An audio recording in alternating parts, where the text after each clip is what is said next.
Et si on transformait les conversations les plus redoutées au travail en véritables opportunités? De la gestion d'un conflit avec un collègue à la négociation de son salaire, tout est une question de savoir demander. En fait, c'est comme ça qu'on construit sa carrière. C'est exactement ce qu'on va décortiquer ensemble aujourd'hui. On est d'accord, le travail, c'est avant tout un jeu d'équipe, de la collaboration. Mais bon, soyons honnêtes, les désaccords, les tensions, les conversations à fort enjeu, ça fait partie du jeu, c'est tout simplement inévitable. Et savoir naviguer ces moments-là, eh bien c'est une compétence qui a au moins autant de valeur que n'importe quelle expertise technique. Alors, voilà notre feuille de route. On va commencer par la base, gérer les frictions du quotidien. Ensuite, on se constituera une petite boîte à outils pour bien négocier.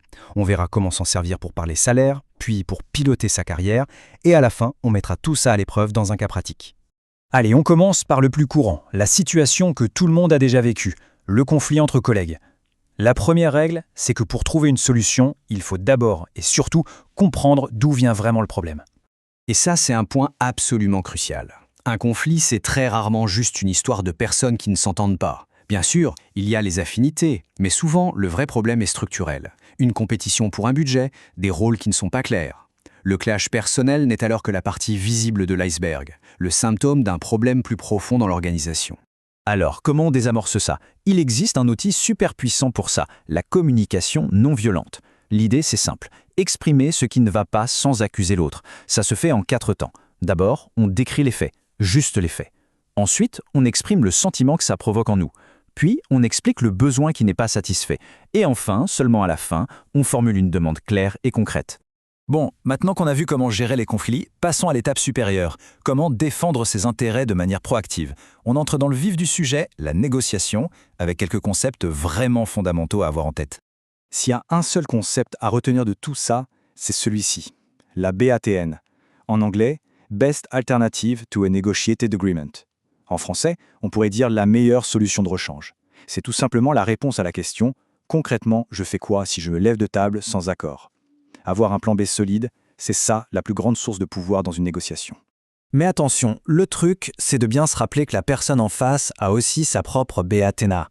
Un salarié peut avoir une autre offre d'emploi sous le coude, mais un employeur, lui, peut avoir d'autres candidats très qualifiés en attente.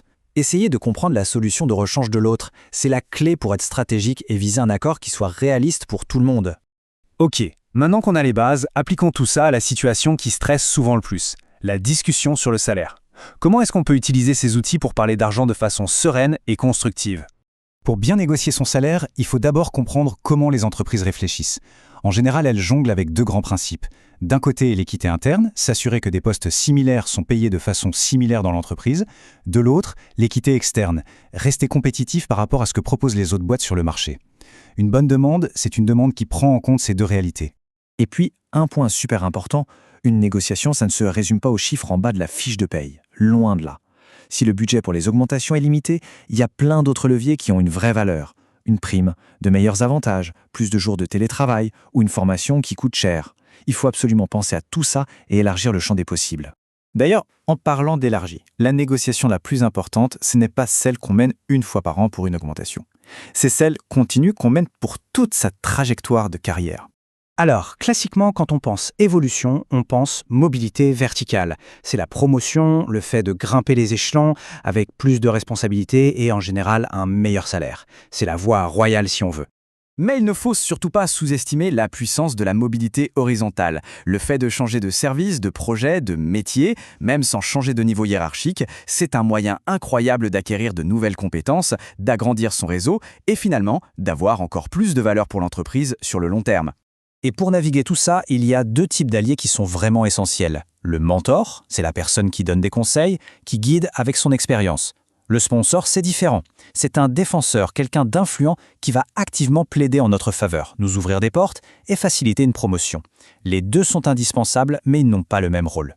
Allez, à cette théorie, il est temps de mettre tout ça en musique. On va voir comment tous ces concepts s'articulent dans une situation de négociation annuelle très classique.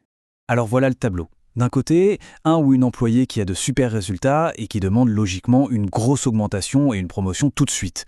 De l'autre, son ou sa manager qui veut absolument garder ce talent, mais qui a des contraintes bien réelles. Un budget d'augmentation limité à 5% et un poste qui ne se libère que dans 6 mois. À première vue, on dirait une impasse.